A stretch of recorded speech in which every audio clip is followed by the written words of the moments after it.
Hey guys, Kristen is here to talk about Social Intercourse by Greg Howard. So Social Intercourse is a book about Beckett and Jackson. And Beckett and Jackson are teaming up to break up their parents. Jackson has two moms who are recently separated, and now his mom is dating Beckett's dad. And so it's kind of like a reverse parent trap thing, and I love that aspect of it. Like the two of us working together to try to keep our parents apart because Jackson wants his moms to get back together, and Beckett's doesn't want his dad to get hurt again, essentially. But there is definitely some issues in this book, but I also loved it and like hated it at the same time, and it was like a weird time between. I feel like I gave it a 5-star, but like there was a lot of things that were like, this is not going to be a book for everyone. Like when this book starts, bitch, I was not ready. When this book starts, I was not ready. I was reading it in a Starbucks, and I was not expecting it to be as direct as it was. Jackson and Beckett are both very sexual characters. I mean, they're teenagers, and some of the things that they say are just kind of like, but like, they're teenagers, and it made sense. But this book starts off with one of the characters going to a cruising location, and I was just like, oh my god, I don't think I could be more about this start to a book than I am. And it was just kind of fantastic, and I really loved it. But then as you're going into like those first few chapters, I was starting to very quickly realize these are characters who aren't necessarily likable.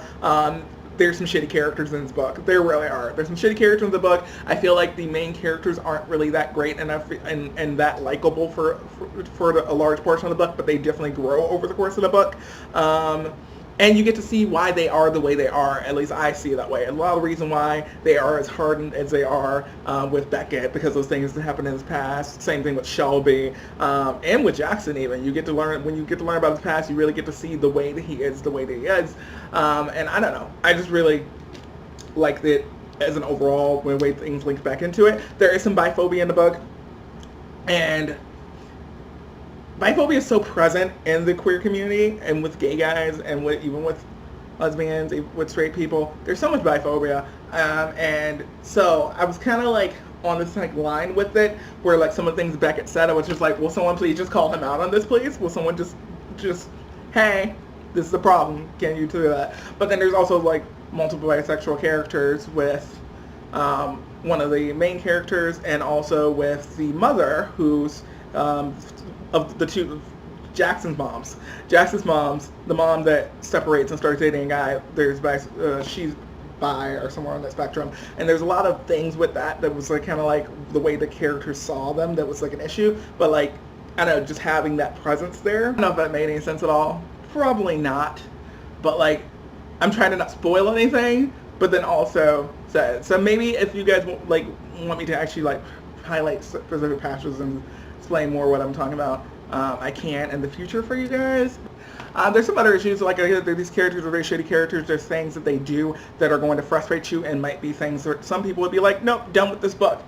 Absolutely. But they weren't like that for me, because there was just so much I really liked with the book. I really loved Beckett and Jackson by the end of the story. I loved the development of their relationship to each other. I loved their relationships with their families, even when they did things that they necessarily should not have done. When they were trying to break up their parents, I understood where they were coming from. There's two teenage kids who just want their families back the way that they want it, that they always had them, and want that kind of security. I really liked it.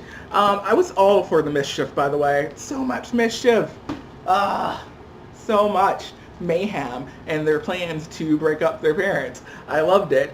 There's also another big thing that I loved, and I totally was going to forget about because I was about to like almost close out this video.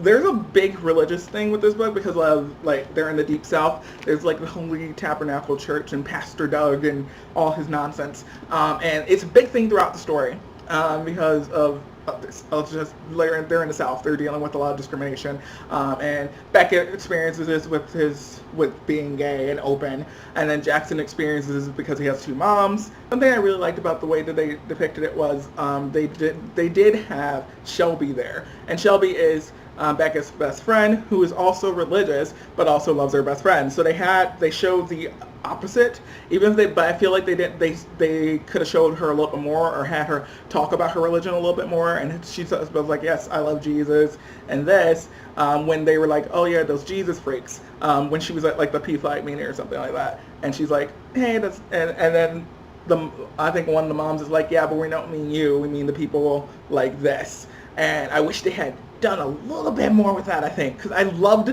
that it was there. Usually it's not even there. Honestly, I've read so many texts where it's just like, down with religion, all these religious people are being horrible and they suck, and there's no other. And so I liked it. There was that there, and that was made me really, really happy. I think at that moment I was like, yes, okay, awesome.